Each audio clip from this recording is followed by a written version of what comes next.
इनको वो election commission चाहिए, वो बीएलओ चाहिए कि जो इनके खुद नेता पूर्व राष्ट्रीय अध्यक्ष कांग्रेस पार्टी के सोनिया जी 1980 में वोट डालती है, 1983 में क्या बोल जाते हैं, वो क्या बोल जाते हैं, नागरिकता लेती हैं। वो बीएलओ, वो चुनाव आयोग चाहिए इनको। ये इनको समझ में नहीं आ रहा, ये कौन सा खेल खेल रहे हैं। अरे मेरे भाई, देश के ये भविष्य का सवाल है और मेरे देश की एक एक जनता इस पर हाथ बुलंद होकर के खड़ी हुई है कि आप आइए, हम हिंदुस्तानी हैं, हम अपनी पहचान कराने के लिए तैयार हैं। आप क्यों चिल्ला रहे हैं? क्योंकि आपको डर है, क्योंकि बांग्लादेशी रोहिंग्या जैसे दिल्ली में इन्हीं के नेता, विपक्ष के नेता अताउल्लाह खान बस आकर के रखे हुए थे और कह रहे थे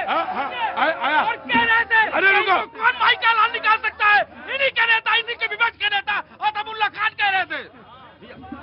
बीजेपी के नेता और बीजेपी के समर्थक झूठा ही लेना, झूठा ही देना, झूठा ही भोजन, झूठ चबेना।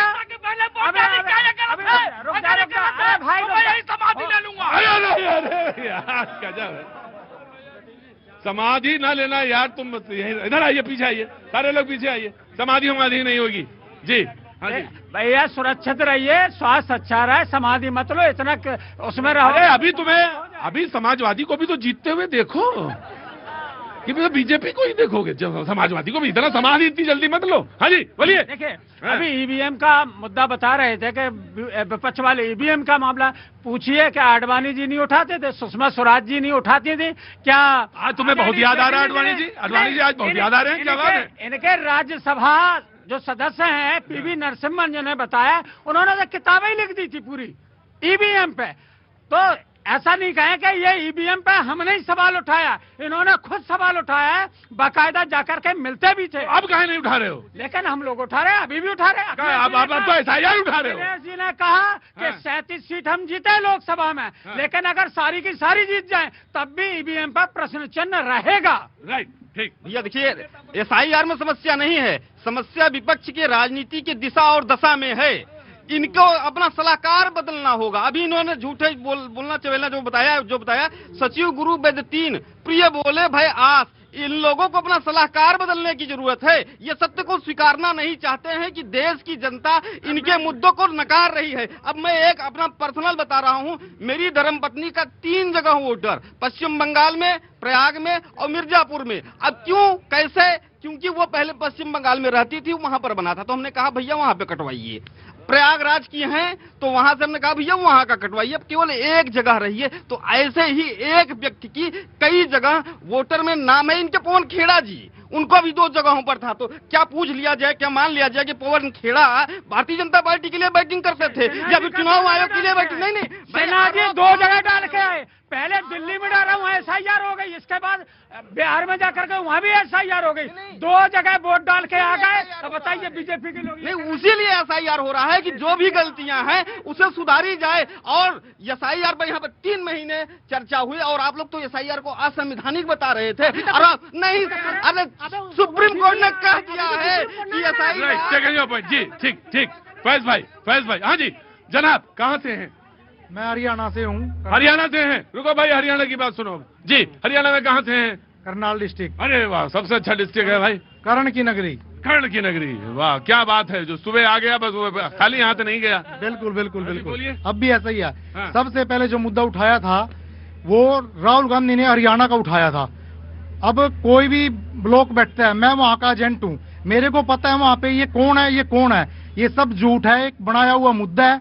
भाई ये वोट उसकी डली, नकली उसकी डली, ये वोट जो डली है वो वोट कांग्रेस को भी तो जा सकती है। या कोई जरूरी थोड़ी है भाई उसका पता है ये बीजेपी की डली है। वो ये कह रहे हैं कि वही वोट जो है, जो कांग्रेस वाला है, वही कटवा दिया। क्यों? राहुल गांधी शक्तिमान है? राहुल गांधी शक्तिमान थोड़ी है। नहीं भाई साहब, समझने की कोशिश करिए आप। वो ये कह रहे हैं कि जो हमारे वोट हैं वो वोट कटवा देते हैं आप। हाँ, ये ऐसा होता है। बस इन्हीं की वोट कटती है सिर्फ, बाकी सब की बचती है। सिर्फ कांग्रेस का वोट कटता है, बाकी किसी का नहीं बचता। जो इतने 30 एमएलए बने हैं वहाँ पे, वो किसके हैं? वो बीजेपी ने बना के भेज दिए। भाई साहब देखिए, आप उलझी बातें मत करिए, सुलझी बातें करिए। आप ये बताइए वोट क्यों कटवा देते हैं, ये तो बता सकते हो, बताइए कैसे कट जाते हैं वोट? कोई वोट नहीं कटता है, एक ये सोची समझी साजिश है इनकी। ओके ठीक है, मैं आया। इधर से कोई बोलने वाला? हाँ जी रुको। हाँ जी, हाँ बाबू जी बोलिए।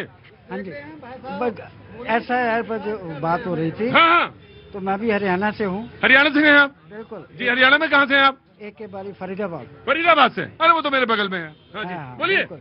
तो अब ऐसा है, अब जितने भी ये लोग हैं ना, दूसरी पार्टी वाले, अपोजिशन वाले, इनको कोई ना कोई मसला चाहिए, लेकिन उन्होंने मतलब अगर आप बाबूजी आप तजुर्बे के साथ अगर कोई बात बता सके जो कामगर हो कि चुनाव कैसे जीता जा सकता है, तो ये बताइए। आप बेकार में आप एसआईआर चक्कर में ना बढ़िए, आप ये बताइए चुनाव कैसे जीता जाए। ऐसा जीता जाएगा जैसे बंगाल के अंदर वो बाबरी मस्जिद बनवा रही है, क्योंकि उसको इलेक्शन जीतना है। ऐसे ही समाजवादियों ने क्या किया, वो मंदिर बना रहे हैं केदारनाथ का।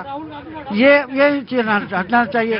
कांग्रेस को चाहिए, नहीं, ऐसी बातें नहीं करेंगे। कांग्रेस वालों को चाहिए कि अपना कम से कम अपने जो ऊपर वाले हैं उनको चेंज करें। इस नेहरू फैमिली जो है ना, गांधी फैमिली, इनको बाहर करें। खैर, ये उनका मसला है, इनका अपना मसला है। जी बोलिए।